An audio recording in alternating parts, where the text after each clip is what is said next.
la gauche en Occident, elle est passablement malmenée. Elle est elle-même, je pense, responsable de ses propres malheurs. Parce que, vous savez, la droite, elle ne vit pas de crise d'identité. Hein? Jamais on va parler que la droite est en crise. Jamais. Pourquoi? Parce que ce sont des intérêts.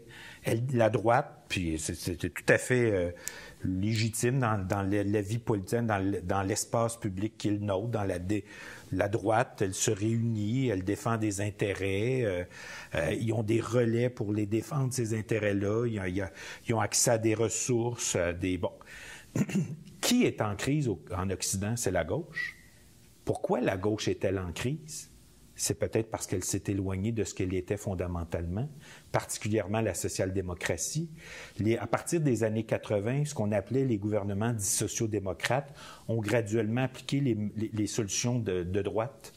Néolibérales qui sont inspirées, entre autres, de l'école de Chicago, Margaret Thatcher, Ronald Reagan.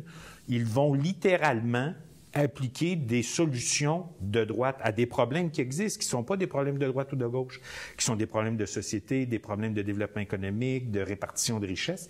Ils appliquent des solutions de droite alors qu'ils se disent être des gouvernements de gauche. C'est la gauche qui est en crise aujourd'hui, pas la droite.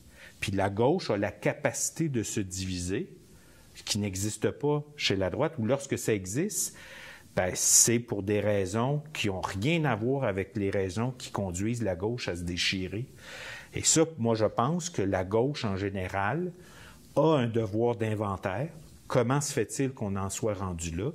Puis ensuite, on a, au-delà des différences qui continuent d'exister, qui vont continuer d'exister, vous savez, quand on passe plus de temps à se dire entre gens de gauche, toi, tu es un vrai de gauche, toi, tu es un faux de gauche, bien, pendant ce temps-là, on ne s'occupe pas des gens qui ont des difficultés. Puis ça, on le vit dans le mouvement syndical. On le vit dans le mouvement syndical, cette difficulté-là qu'on a à partager, pas tant une vision commune que à se dire, est-ce qu'on partage les mêmes valeurs, point? Comme s'il fallait être tout le monde occuper le même espace, dans la même case, comme si être de gauche et correspondre à tel comportement, puis avoir tel point de vue sur tel... Non, il y a des problèmes, il y a des solutions de droite, des solutions de gauche. Maintenant, c'est une difficulté, là. Il y a vraiment... l'image que j'ai, c'est la gauche la plus bête au monde. C'est hallucinant, là. Puis on regarde aujourd'hui les gouvernements dits de gauche qui subsistent en Occident sont à peu près, là, avec à géométrie variable appliquée, des politiques qu'un gouvernement de droite appliquerait.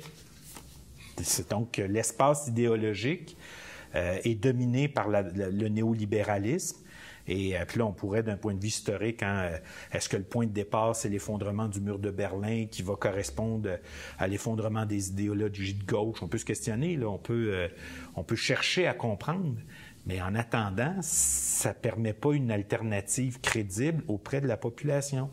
Puis je pense qu'il faut arrêter de parler au nom de la population dans la mesure où on veut faire dire à la population ce qu'elle ne veut pas dire, ce qu'elle ne dira jamais.